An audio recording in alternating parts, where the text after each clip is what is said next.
I did my Snoopy happy dance. I was so mad I could spit. The CCP, cute, cool, and popular, but I said it in my head so nobody could hear it but me. OMG! Right? Wrong. GGGing, giggling, gossiping, and glossing. I was so disgusted I could vomit.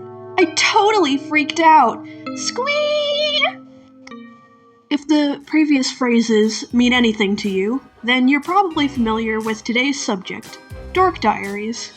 These books were my childhood, and I still really love them, to this day. Are they cringe? Yes. Do I care? No. Also, before we get started, I just want to give a quick disclaimer. The subject of this video is technically for kids, but this video is not made for kids. I swear, and I say bad words, like poop and farts. Also, this probably goes without saying, but spoilers for Dork Diaries. The entire series. Literally all of it. I don't hold back. And also, if you're looking for like a retrospective or like a deep dive and like full like lore recap or anything, this is not that. This is just me talking about my feelings about like different parts of it. So, yeah, this isn't gonna be super comprehensive. So with all that out of the way, let's get into the video. Alright, so the first thing you need to know about these books is that the first book is probably where Nikki is at her worst, in my opinion. And a lot of people hate Nikki, our main character. I don't. I am a Nikki defender, and I will explain why in a minute. But I think the first book is where she's at her worst. Like, one of the first, like, literally the first line in the first book is, some days I wonder if my mom is brain dead. And then there are days I know she is, like today, when she got me a diary instead of a phone. I was like, man, it's like, I don't remember her saying that. But yeah, she is very much a brat in the first book. Like, she's not like at Greg Heffley levels of, like, being a monster, but she's very much like, dang girl, what? Relax. But in my opinion, she mellows out significantly and becomes a lot more sympathetic. Because, like, in the first book, she's not really a good person. I did not remember how much of a bad person she was in, like, the first book. And I'm saying this as someone who, like, defends Nikki, like, for the most part. Like, I don't even hate her. But in the first book, she's just like a mess. And you could say that, like, oh, she's a mess in every book. Like, that's the point. But, like, they took it out in like the super squee edition of the first book, which is just like the first book, but they updated the art and took out like some of like the bad parts, because apparently they said the R word a lot in the first book, which I didn't remember.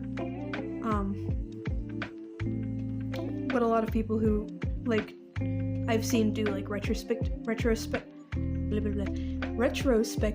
videos about Dork Diaries have said, oh yeah, they say the R word like a lot in the first book. I was like, oh, I don't remember that, because I only have the Super Squee edition. So the last time I read the original first book was like when I first read it from the library when I was like probably like 12.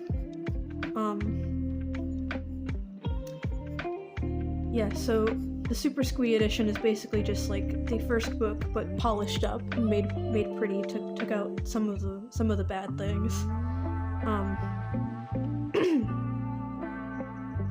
But yeah, they also took out this one part that I remember vividly, where she finds a hearing aid on the ground that belongs to her elderly neighbor. And if I remember right, at first she tries to return it, but said elderly neighbor doesn't understand what she's saying because she can't hear, because she lost her hearing aid somehow. And Nikki's like, well, I guess she doesn't want it back. I'm gonna spray paint it so that it looks like one of those earphone thingies. And then I'll have a phone and everyone will think I'm super cool. And in the end, the only reason that she ends up returning the hearing aid is because the spray paint that she used gave her a rash on her ear, and she was like, I don't really want this anymore, so she just gave it back. And that was wild. I think that's probably one of the worst things that she's done. And they took it out of the Super Squee edition for some reason. I'm not really sure why. The plotline of her finding the hearing aid is still in there, but they took out the part where she spray paints it and tries to make something out of it. Instead, she just returns it immediately.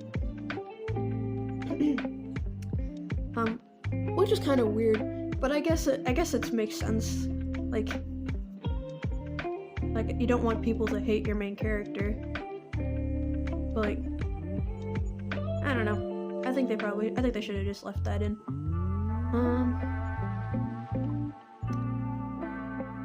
So yeah, the first book, Nikki is not a great person. But she is still sympathetic to an extent, because she doesn't have any friends, and when she does finally make friends,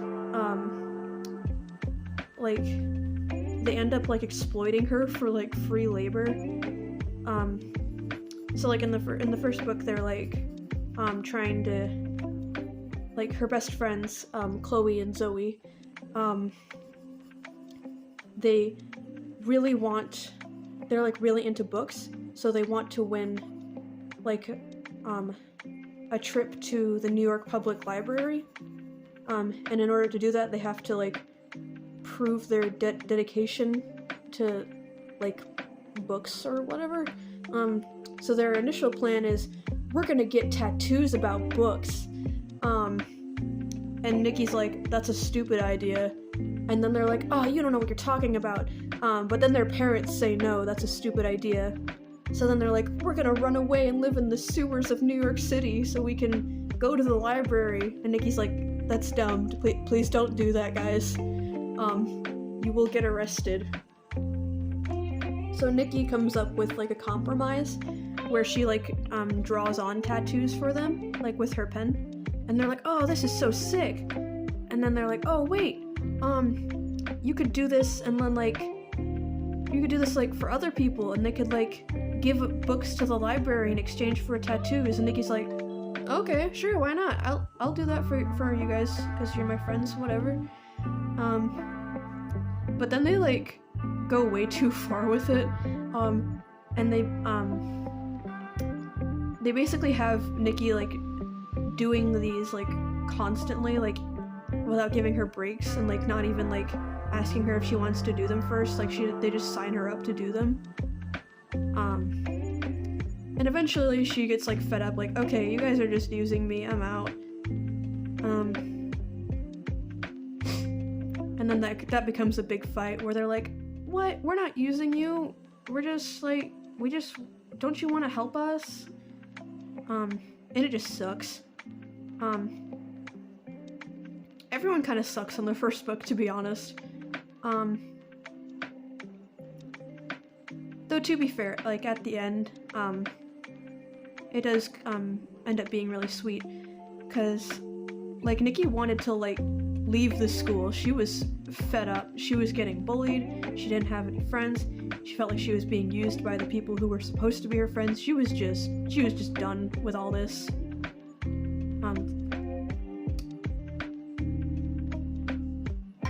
My hands are a little shaky today.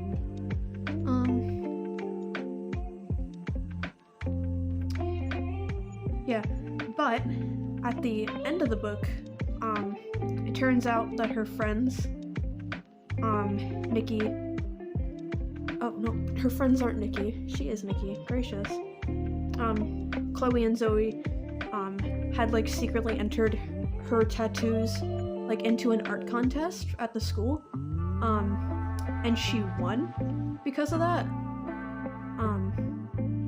and she was so like touched by it that she was like, okay, I guess I can stay at the school since like my friends aren't that bad. And everyone mellows out significantly by the second book. Nikki isn't calling her mom brain dead anymore. She still like is kind of like sassy teenager, like nobody understands me, but like not like in a super obnoxious way, at least in my opinion. Okay, so I'm gonna like, okay, so now that you have like a basic like idea of like, in my opinion, like the worst things that she's done, I think all the worst things that she's done are in the first book. I don't think she really has done much like awful stuff after that, to be completely honest with you. Like, most of like the situations that she gets into post the first book usually aren't really her fault. The smudge. That's okay, it was turning out kind of ugly anyway. Let's move on. Yeah, post like the first book, most of the situations that she ends up in are like from misunderstandings, or like her like not wanting to like burden other people with her issues. Like, she has a very hard time communicating. I think that's like her biggest flaw, other than being like a little dramatic sometimes. Yeah, she sucks at communication. I do too, bestie, like I get it. Like, it took me like a long time to like even like consider like talking about my problems with people, because like I didn't want to like, oh, I don't want people to worry about me, I'm fine, and I still struggle with that a little bit. So when Nikki, like, when people complain about Nikki, like, oh, why doesn't she just tell her friends about what's going on? She's the worst, she's so selfish. It's like, that's not selfish, she's just paranoid and like has low self-esteem, and I can like, that's something I can relate to personally. So I don't hate Nikki. Like, the reasons that I see a lot of people hate her is like, oh, she doesn't tell anybody anything, and oh, she's so cringe, and like, excuse me, and like, that's just teenage girls, dude. That's just teenagers. Like, do you mean to tell me that you were like completely like emotionally like mature by like 15? Because she's like 15 in these books, I forgot. like she isn't even in high school yet, even though like she gives off more high school energy than middle school energy to me. But she is going to be starting high school in the next book, assuming that it's not like another summer vacation book. But eventually, when the summer vacation arc is over, she's going to be starting high school, which is pretty crazy. Like, I was younger than her when I started reading these books, and now like I'm older than her. It's just crazy. It's really weird. But it's kind of cool. Having like a series that like has stuck with me so long. Like, because I still love these books so much. I still collect them. I have a full collection, not to brag. And not to jump from the first book to the last book, but I have to talk about it. I got the most recent book a few months ago. Oh my gosh, it's like, the cover is like, it's just like a bunch of color and like emojis and stuff, and I was like, oh, this probably isn't gonna be great, but it's okay, I'll read it anyway. And dude, like, I've never been more stressed reading one of these books than I was with, like, the most recent one. Like, oh my gosh, dude. So it basically, like, it just starts off like normal. Nikki promising to do stuff for her friends, and then, like, going off to do those things, but then something goes wrong. But the thing that goes wrong is that she passes out in the middle of, like, of a cake store, like a bakery, cake store, what am I saying? In the middle of a bakery. And then it cuts off, and then we don't know what happens for, like, till what happened to her till, like, the very end of the book. And the rest of the book is her little sister Brianna, I don't know how to say her name, Brianna, writing in the diary instead, and she's just like, well, I took Nikki's phone because I like playing the games on it. She doesn't need it though, it's fine. And meanwhile in the background, her parents are like, where is our daughter? She's not answering her calls. Where is our daughter? We don't know where she is. And then Nikki's friends are, like, constantly texting, and they're like, hey, where are you? Are you okay? Are you safe? What's going on? We can't find you. And Brianna just, like, ignores the texts, even though, like, there's an emergency going on. And then, like, it takes, like, a while for Brianna to, like, notice that something's wrong, because she's, like, 6. So, like, it's understandable that she doesn't have any self-awareness, but, like, bro. So yeah, Nikki, last thing we know about Nikki is that she passed out in the middle of a bakery, and she doesn't have her phone, and she doesn't have any, like, identification on her, so no one knows where she is, no one knows what happened, we don't know where she is or what happened, so it's, like, it's really, freaky, and, like, we do eventually, like, find out where she is. It eventually cuts back to her at the hospital because she passed out from, like, excruciating pain. So she got brought to the hospital, and the doctors were trying to figure out who she is because, like, she was unconscious and she didn't have her phone or, like, anything else on her to, like, identify her with. So, like, they couldn't really, like, do any surgery or anything without her, like, parents' permission or whatever. But they did eventually, like, figure out, like, who her parents were, and her parents came. And apparently she had, like, appendicitis and her, like, appendix burst. So she could have died. She almost died in this book. And, like, this probably sounds, like, ridiculous, like, how much I'm freaking out about this, but, like, dude, you don't understand, sir. She almost died, and, like, she almost died, and no one knew where she was. This book stressed me out, dude. So yeah, good book, very good, but man, that was, I don't think I've been that stressed out with these books, because, like, that was the most, like, realistically dangerous, like, thing that's happened to her. Like, she's been in, like, other situations, but, like, that's, like, the most, like, real life, like, thing that she's been through, at least in my opinion. But yeah, newest book is insane. I'm pretty excited for the next one, whatever it is going to be.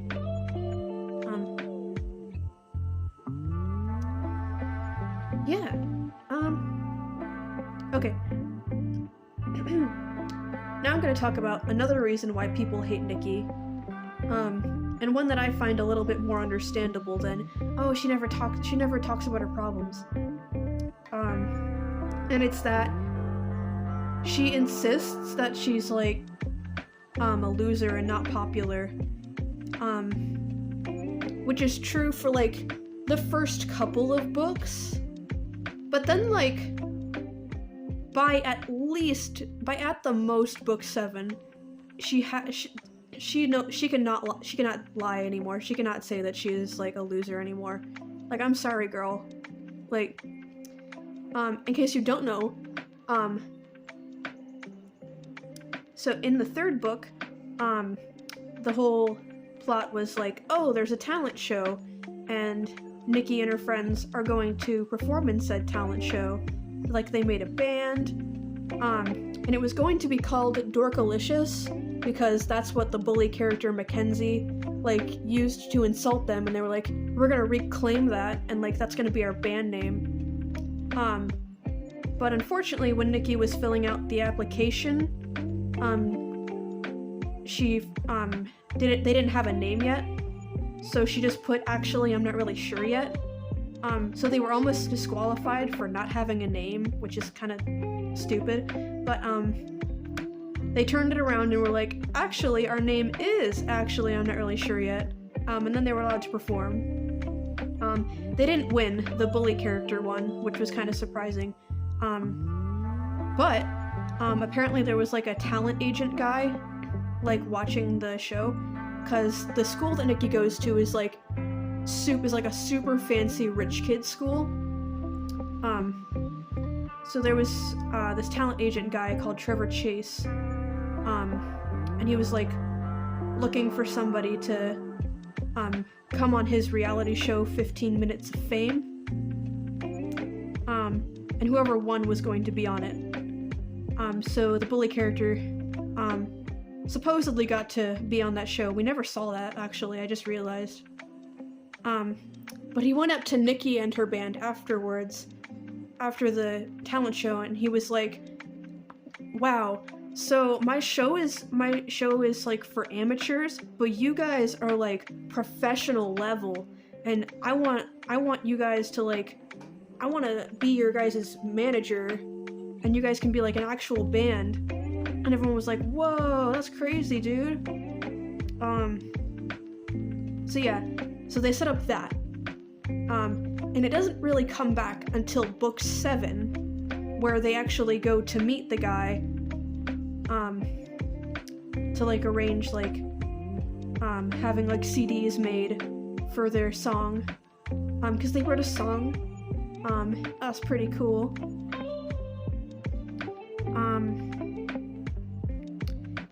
And on top of, getting, like, their band, like, made into, like, an official, like pop culture band, Nikki is also getting a reality show starting right now. So the entire 7th book is her, like, scrambling, like, trying to, like, juggle her band duties and her school stuff, and promises that she made to her crush Brandon, and also there's a camera crew following her around the whole time. So she can't really get any privacy, and she's stressing out. But yeah, so after so you can see why after the 7th book it wouldn't make any sense for her to say, oh, I'm just like a little nobody, I'm just a little nobody loser and nobody likes me. Girl, you are in a super popular band, and you had your own TV show. What are we talking about here? So, like, when people say they don't like Nikki because of that, I understand that a lot more than just, oh, she doesn't talk about her problems, and that's annoying. Like, that's a more understandable reason to hate her, to me personally. I don't hate her for that.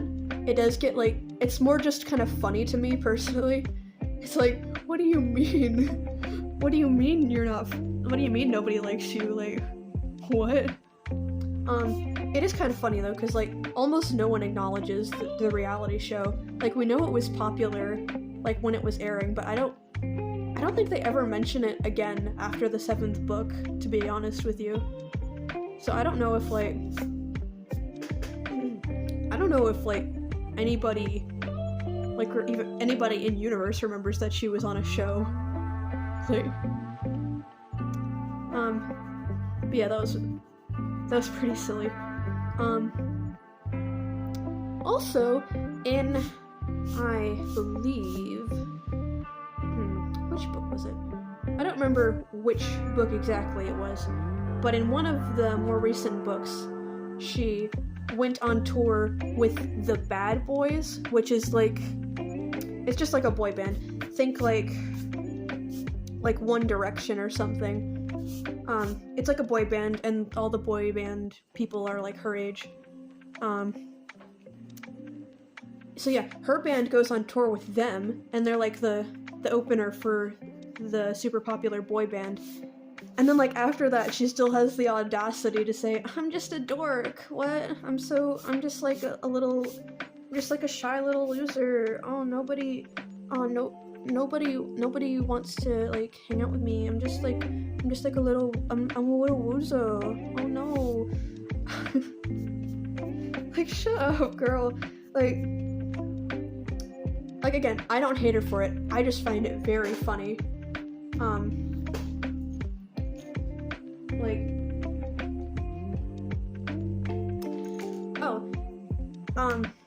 And adding on to this, it's not exactly the same thing, but it is very similar. So she has a crush on this boy named Brandon, and she has since the first book. And it is painfully obvious that Brandon has a crush on her too. But she just like refuses to believe it or acknowledge it. Like, again, going back to the 7th book, towards the end of the 7th book, the band was going to like give out their CDs and like sign autographs and stuff, but the CDs didn't arrive for some reason. Like, the boxes that they were supposed to be were empty. I don't know if they ever explained why that was, but anyway, they didn't have anything to give the fans who were like waiting in line. And one of the bandmates suggested, I genuinely don't remember who suggested it. I don't remember if it was Nikki or someone else, but one of them suggested, "Hey, let's do a kissing booth for charity," because all the proceeds from the CDs were going to go to charity. So like, let's do a kissing booth and a hugging booth, like I don't remember the exact amounts of money, but it's like $5 for a hug and $10 for like a kiss on the cheek. And then like towards the end of that like section, Brandon comes up to Nikki and gives her a $10 bill, and he kisses her on the lips on public TV in front of everybody. And then after that, she still is like, I don't know if he just did that for charity. Oh, I don't know why he kissed me, guys. He couldn't possibly like me. He couldn't possibly like me, even though he went to the Valentine's Day dance with me. And he constantly tells me how cool I am, and he's constantly like super nice to me and like blushing around me. There couldn't possibly be any reason for all that. It's probably just, he probably just feels sorry for me, guys. Like, come on. And like, I don't really mind like their romance being like slow, cause like for the most part,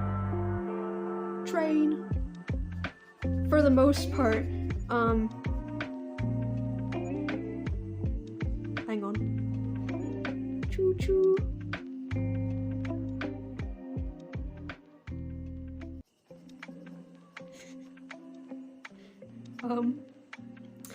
Sorry, what?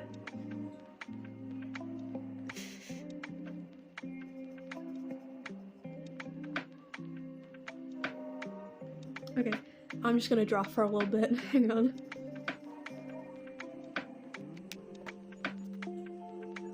Okay, I think it's gone. So like I was saying, I don't mind their romance being slow, like for the most part. Like it doesn't super bother me, cause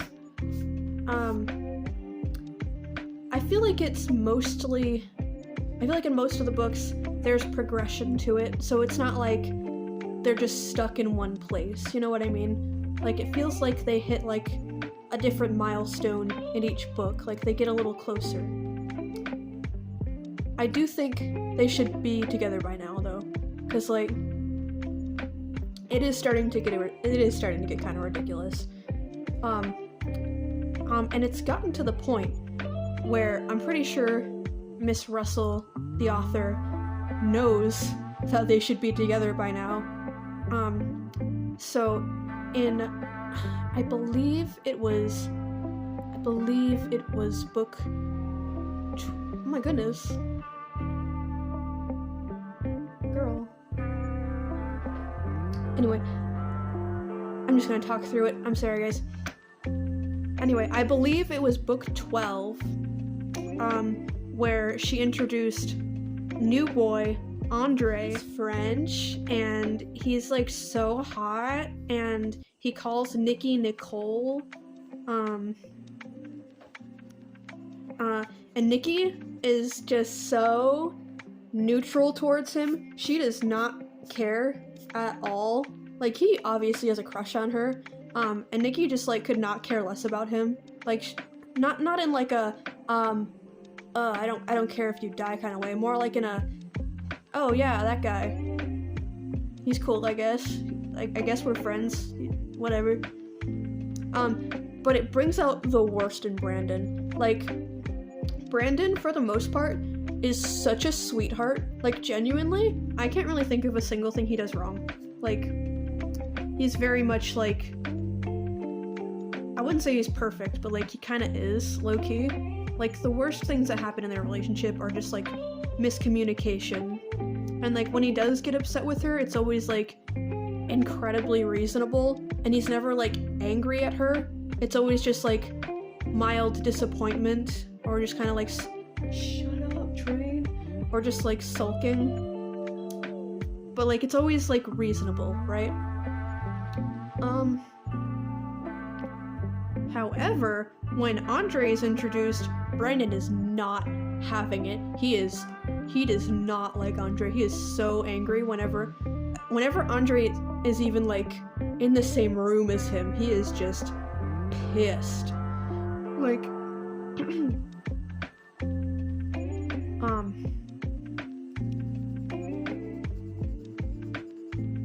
like, he's always like, ugh, Andre, I hate that guy, ugh. And Andre's like, well, I hate you too, bro, ugh.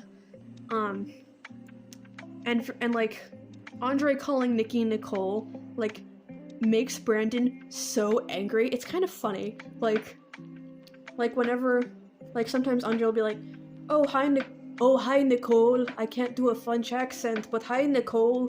And then Brandon will be like, that's not her name is Nikki, shut up. And then Andre's like, actually it is her name is actually Nicole, but she just goes by Nikki, so I can call her Nicole if I want to. She said that I could. And then Brandon's like, whatever, man, her name's Nikki, just call her Nikki, you pretentious French loser.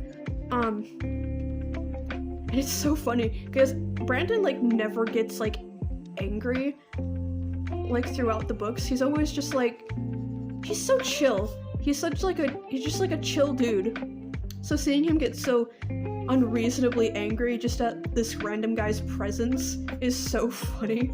But I also don't really like it. It's funny, but it's like, come on, man. I don't know, maybe people were complaining that Brandon was, like, too perfect or whatever. Maybe they were calling him, like, a Mary Sue. I don't know if there's a dude version for that, but, anyway, yeah. I don't hate Andre as a character. I more so hate what he represents, because he's literally just there to be, like, a roadblock.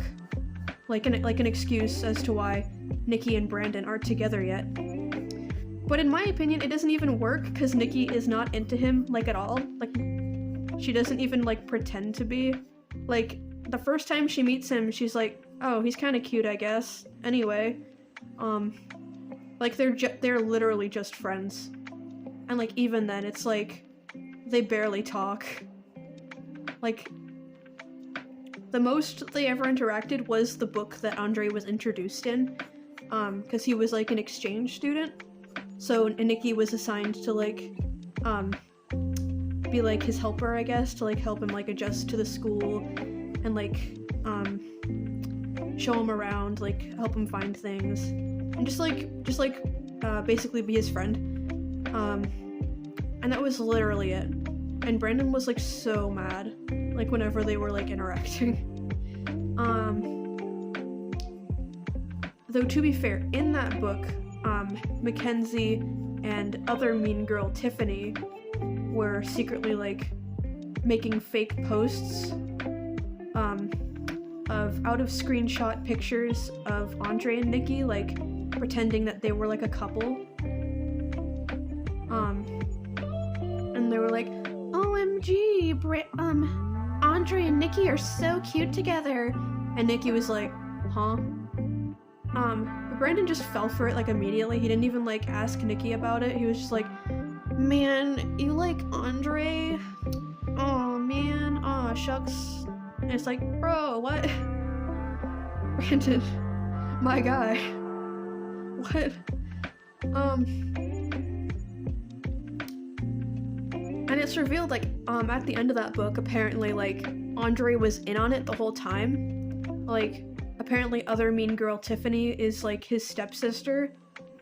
And she and Mackenzie were, like, working together to try and split, to try and cause a rift between Brandon and Nikki, so that Mackenzie could date Brandon instead, because Mackenzie obviously has a crush on Brandon, because, like, of course she does.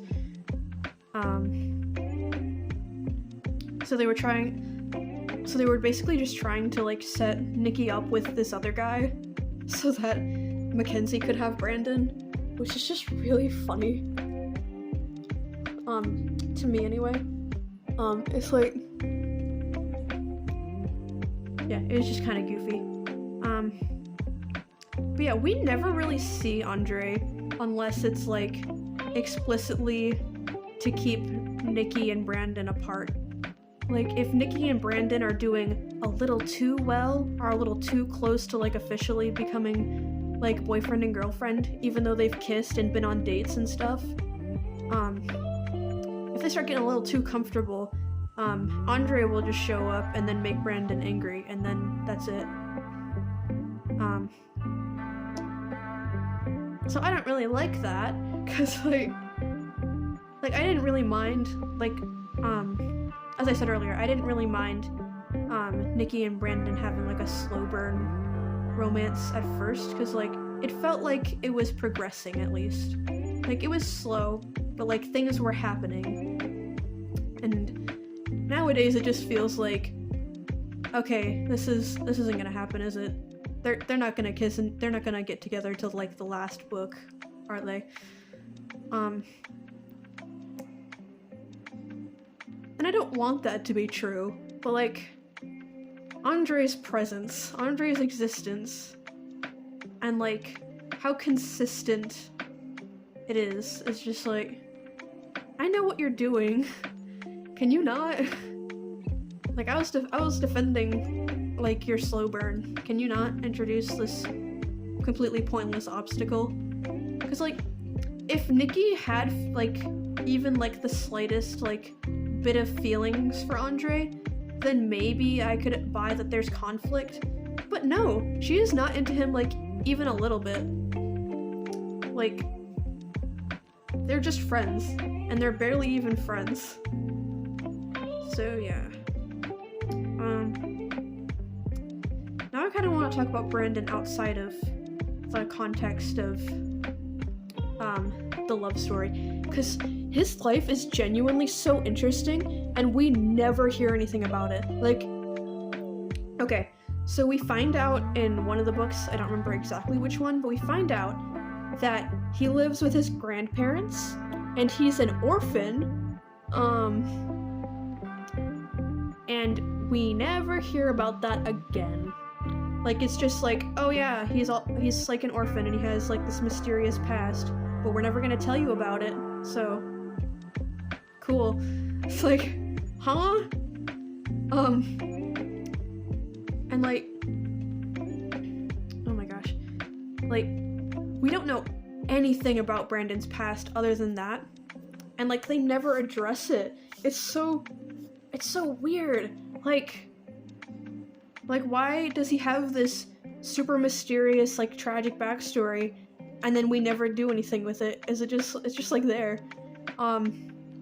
It's like, oh yeah, Brandon is, and then, like, apparently there's rumors around the school that, like, his parents were, like, royalty, or, like, French royalty, and that's why he can, like, speak fluent French, because he can do that, also,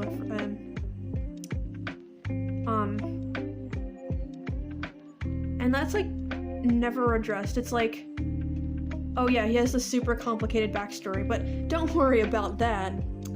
He's just Nikki's love interest. Don't look at his past. Don't worry about how he's literally an orphan, and we don't know anything about him other than, like, he likes taking pictures and he lives with his grandparents. He's like, brother, what? So personally, if we do get, like, another spin-off of Dork Diaries, I would want one from Brandon's perspective, at least one, because, like, currently we have, or at least, like, one book in the series where it's from Brandon's perspective, because we have, currently we have 2 books where a majority of said book is from another character's perspective. We have book 9, where it's from Mackenzie's perspective, and we have the most recent one where it's from Brianna's perspective.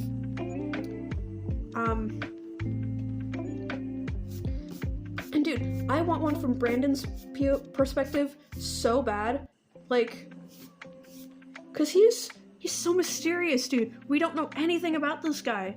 Like, I don't know, man. Like, I gotta know more about this dude. But yeah,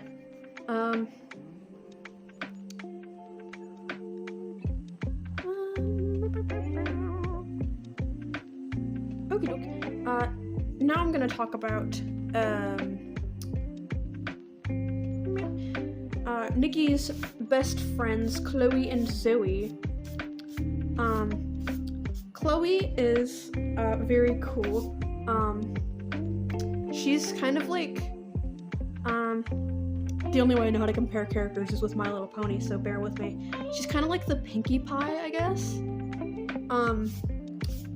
She's like the most, like, energetic one, and she's like,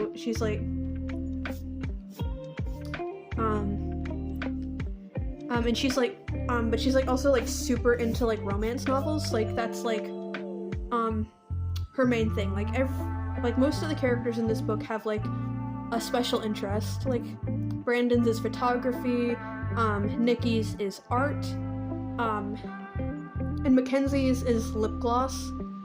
I have no idea what it is with Mackenzie and lip gloss, but we'll get into Mackenzie in a minute. So Chloe's special interest is romance novels, and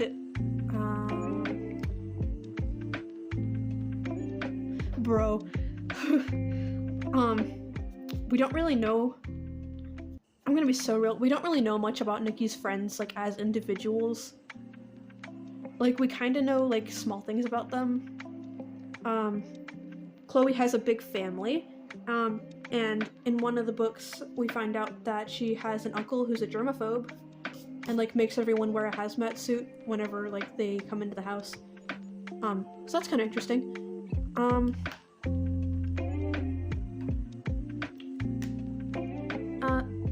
And that's kind of it. Oh, in the 9th book, she gets braces, and that's, like, a whole, like, thing.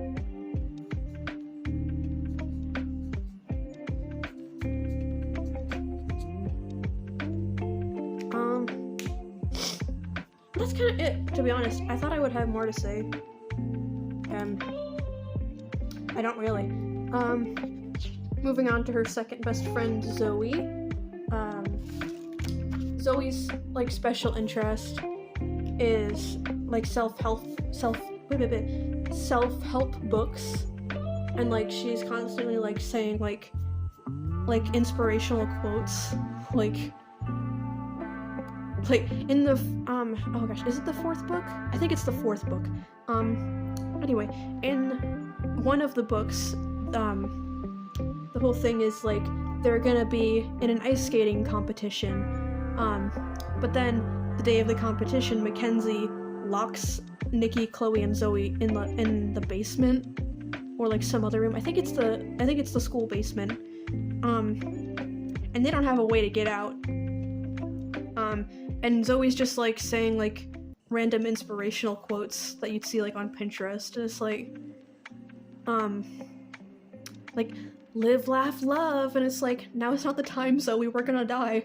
But they're not actually gonna die, but, like, whatever, we're gonna miss the ice skating competition. And, yeah, Zoe is, like, the most normal person in Nikki's life, honestly. Like, she's, like, the most, like, sane, and, like, has the least drama going on. She's very chill, she's kind of, like, go with the flow.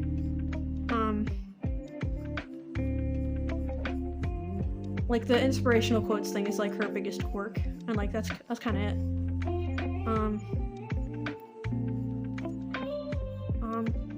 I do think that Nikki is probably closer with Chloe. If she, like, was closer with any of her friends, I think she would probably be closer with Chloe. Because, like, she seems to know more about Chloe, and, like, she's gone to her house more times. At least from my memory. Yeah. Her friends are not great. Like, I mentioned in, like, the beginning that, like, they, like, kind of exploited her talent. But then they, like, but then they, like, made it up to her at the end. They do stuff like that a lot, actually. In, I believe, the 10th book, they have to, like, keep a bunch of dogs for Brandon, because Brandon's grandparents, own an animal shelter, and it's constantly on the verge of being, like, shut down. Usually because of Mackenzie, and her rich family.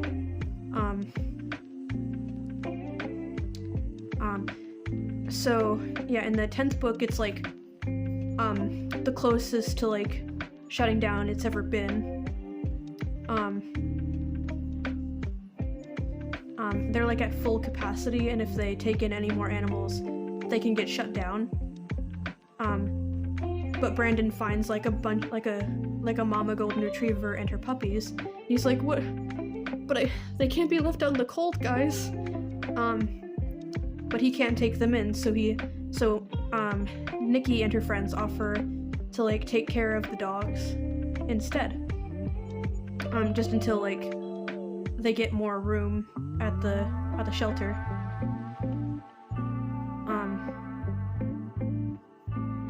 But Nikki, ends up having to take care of them instead.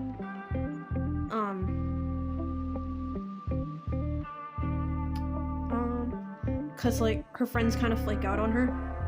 With Chloe, I wouldn't say it's entirely her fault, cause, as I mentioned earlier, her germophobic uncle,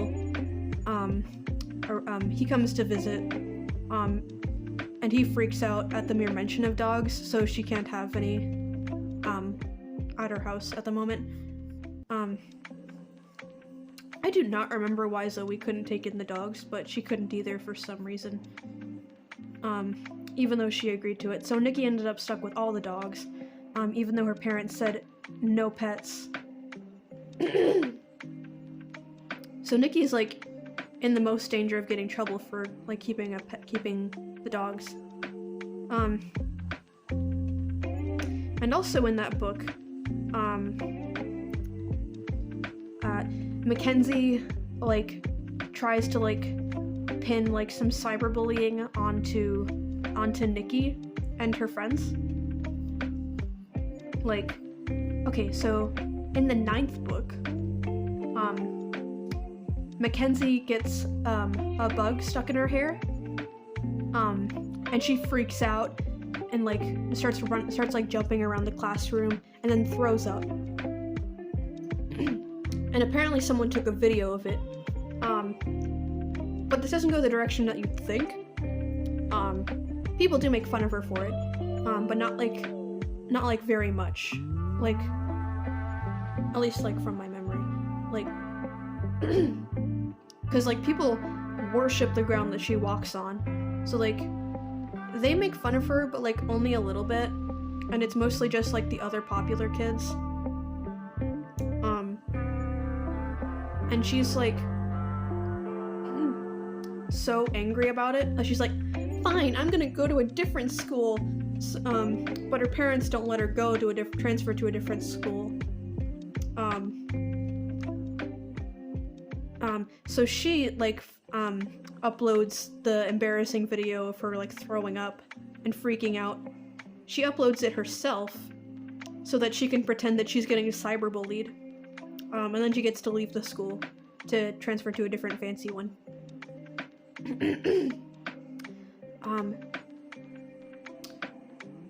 But in like a couple books later, she comes back to the first school and tries to say that, oh, Nikki and her friends uploaded the video. They've been harassing me for so long. And Nikki is like upset. But Chloe and Zoe are like, girl, why don't you just show the principal your diary that Mackenzie wrote in and set her evil plans in? But Nikki's like, no, I don't really feel comfortable sharing my personal diary with like a bunch of like grown adults, like even if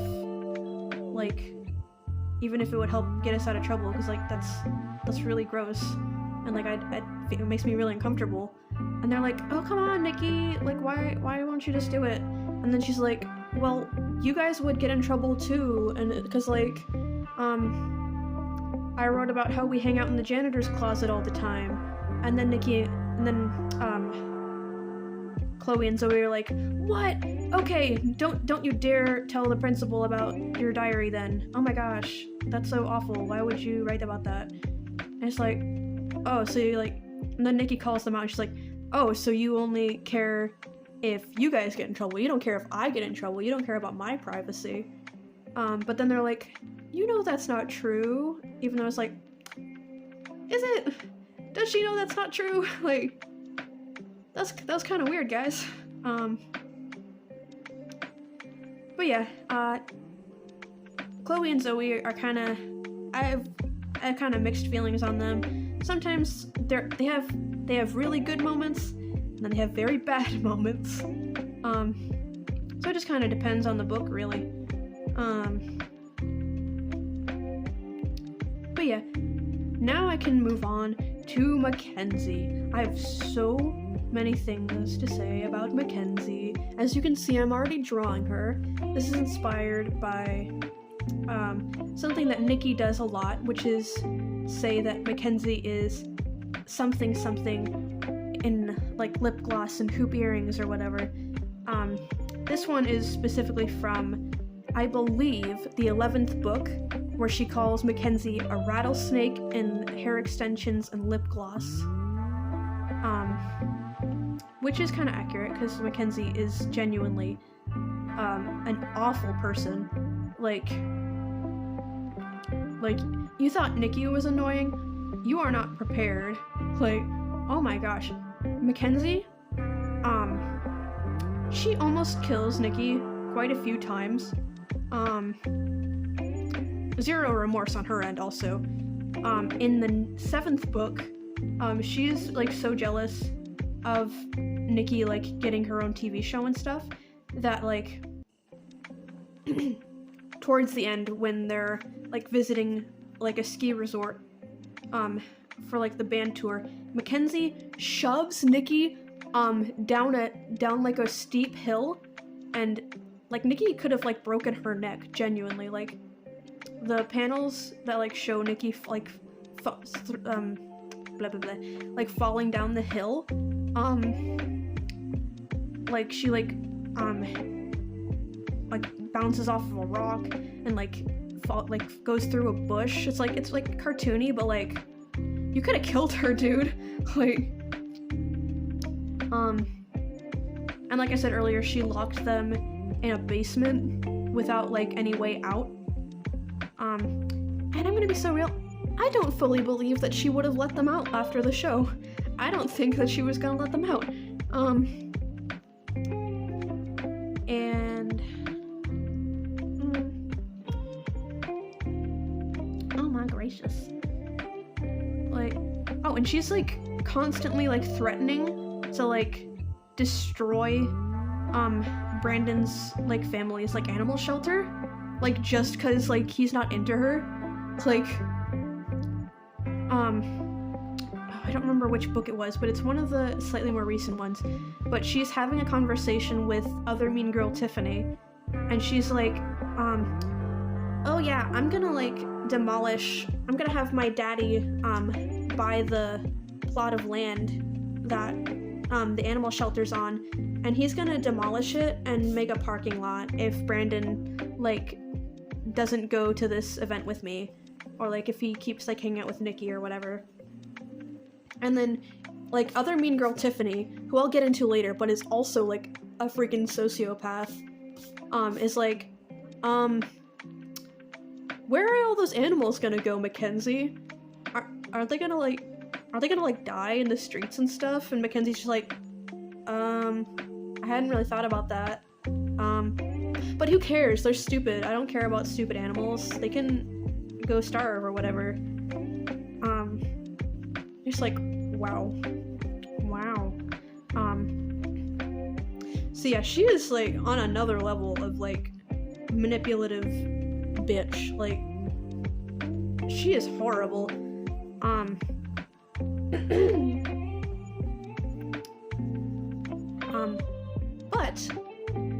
But she does have humanity despite what I just said. It's very, very subtle, and it doesn't really show itself until the 9th book, where we get Mackenzie's perspective on life, and we get a peek at her home life, which is kinda it's not Pacifica Northwest levels, but like she's being very much neglected. Like at one point, like she starts to cry, and her mom's like, make it stop. And her dad's like, here's like some money, go buy something, go away. Like we don't want to see that. So yeah, it like Mackenzie's like awfulness like definitely makes sense, like based on how she's like being raised. That's not an excuse though, girlfriend. Like, oh my gosh. And then in the 11th book, where we get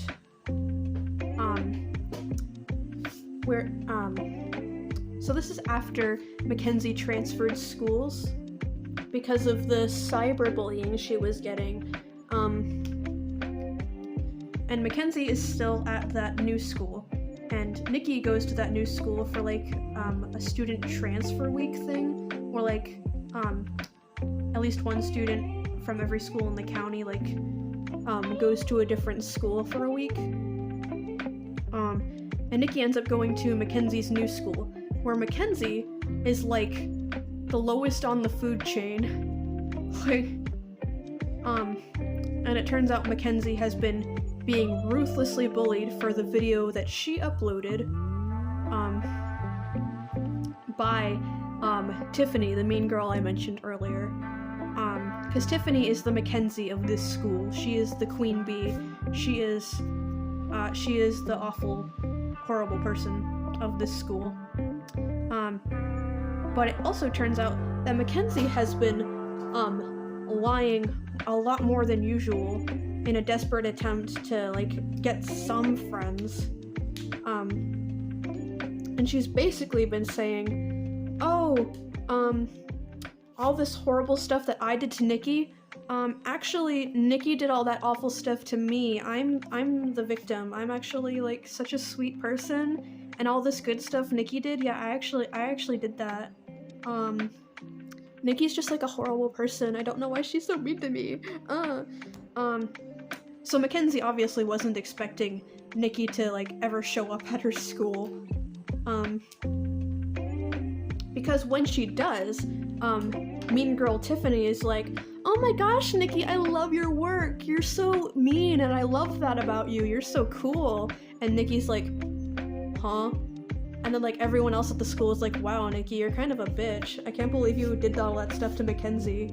And Nikki's like, what? Wait, what? And it turns out, Mackenzie has been, like, desperately trying to make herself look good because nobody likes her. They think that she's a loser. Like, and like, the school is, like, even fancier than like her old one, which was already, like, insanely fancy. And there's, like, this weird classism thing going on. Like, even though Mackenzie is rich, the other rich kids are like, yeah, but you're not like rich. You're, like, kind of boring. You're, like, kind of lame, actually. And she's, like, bullied so much that she, like, apparently spends, like, most of, like, the school day, like, hiding in the bathroom and crying, which, like, is awful. And this is the book where Nikki and Mackenzie form, like, a very shaky, friendship kind of thing. The title of the book is Not So Friendly, Frenemies, which is an accurate way to describe their relationship after this book. They're kind of friends sometimes, but most of the time they're still antagonistic towards each other, but they're a lot less, intense about it. Well, I wouldn't say that. They're still, like, awful to each other.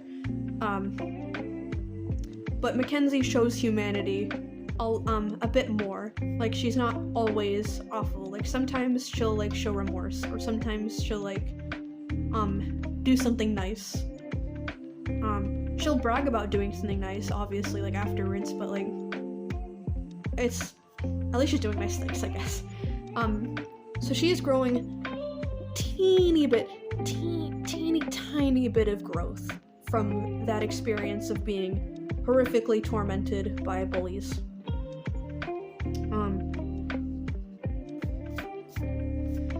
So yeah, also, in the new book, when Nikki is in the hospital, Mackenzie goes to visit her, which is kind of sweet. But Mackenzie's like, I'm only doing it because Brandon's here. Don't read too much into it. And yeah.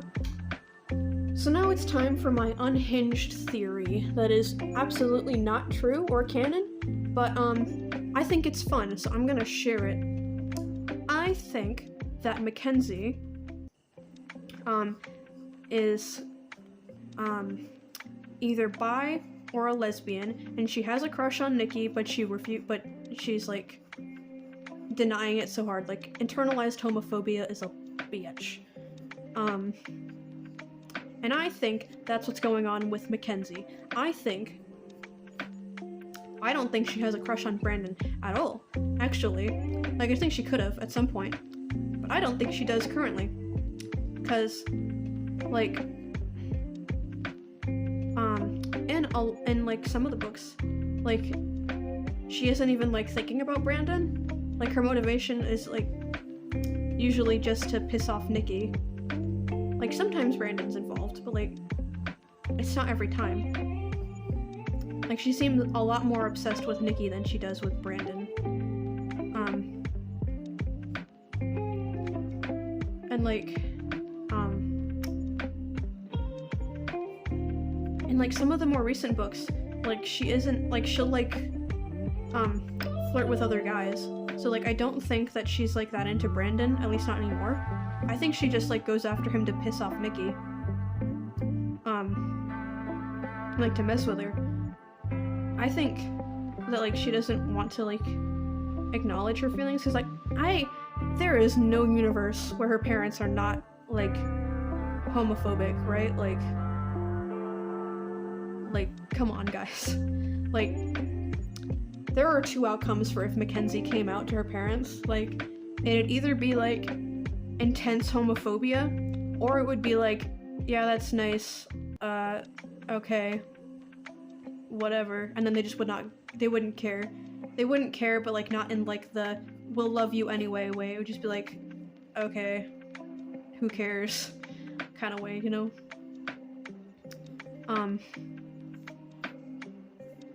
Now, I don't, like, ship it, personally, outside of, like, the context of, like, toxic Yuri.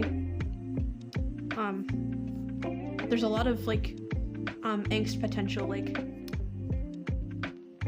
but I don't think they would not be healthy at all.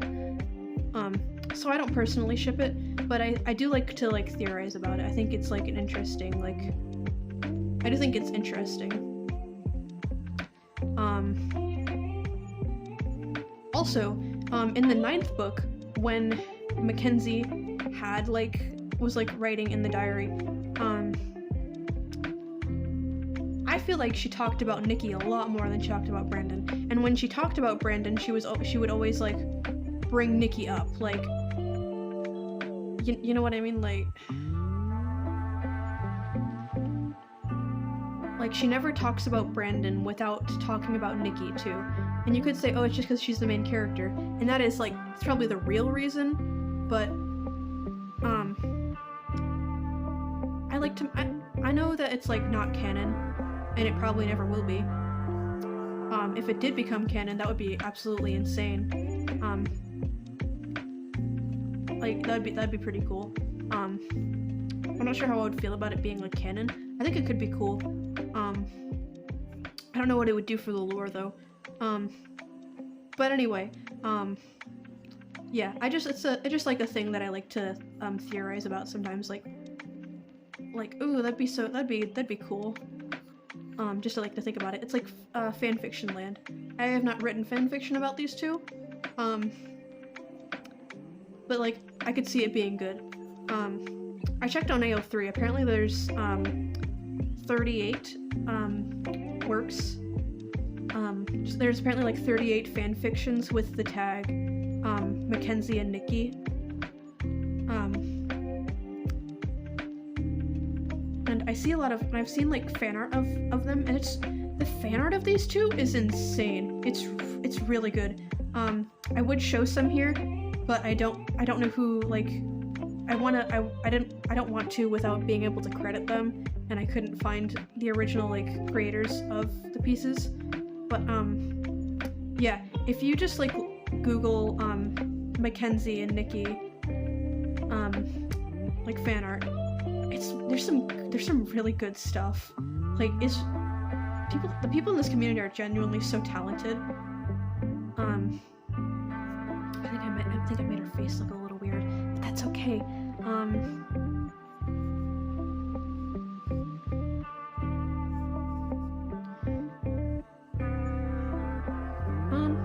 But yeah,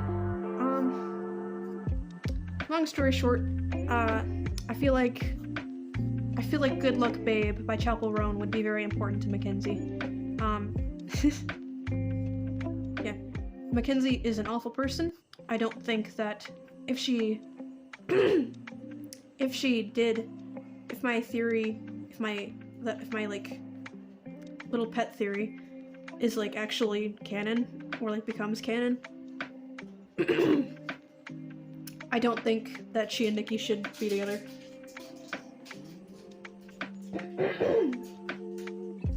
I think that would be, like, insanely toxic. Like, they would be horrible for each other.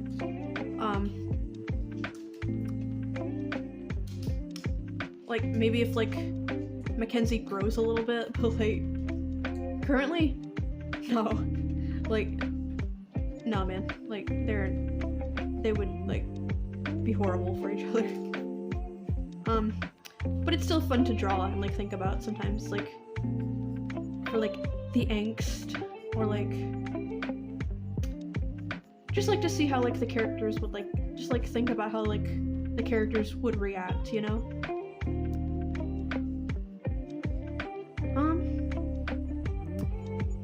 And yeah, I think that these books will probably be important to me for a very long time. I can't really see them no longer being important to me. Like, there are some books from your childhood that just like stick with you, like no matter how old you get, and will always like mean something to you. For me, it's Dork Diaries and Series Unfortunate Events. Very, very different series, but yeah, I genuinely love these books. Are they painfully cringe at times? Yes. Do I care? No. Like, there's just something about them. And like, if it weren't for these books, to be completely honest with you, I don't think my art style would look the way it does today. Like, recreating like illustrations from these books and like trying to like copy the style of it when I was younger is like how I got to like is genuinely like how I got to where I am now with my art. And not to toot my own horn, but I think my art is pretty decent.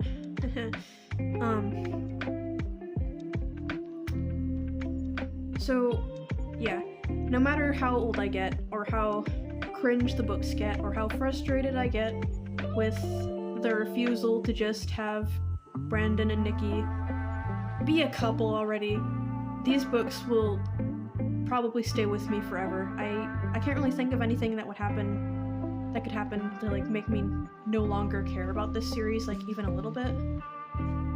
Like,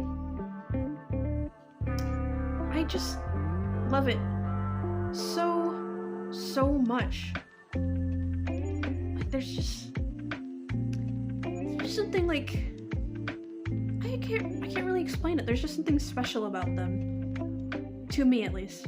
Like, I know a lot of people hate these books, and a lot of people are just like, oh, this is just Diary of a Wimpy Kid for girls. And it might be, but I don't think it is. I think it's something special. I don't really know. Maybe it's probably just like nostalgia and like rose-tinted glasses and all that. But like, I don't really care. I love these books, and I probably will till the day I die. I'm at least going to keep collecting them until the day I die, no matter how many come out.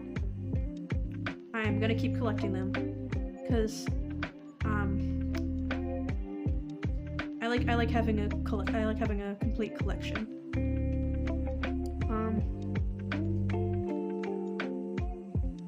So yeah.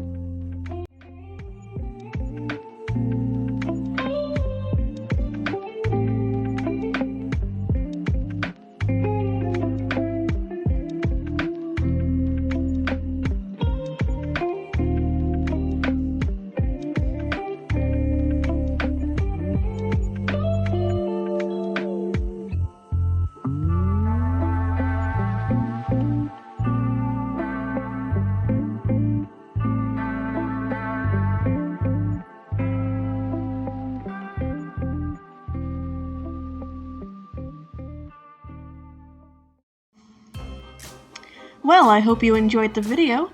If you did, please leave a like and maybe a comment if you have something you want to say.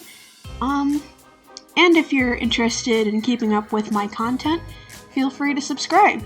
I'm not 100% sure what my next video will be, but if you want to help decide, I've got a poll going right now, so go vote on that. And I hope you have a good day, night, or whatever time it is where you are. Cheers!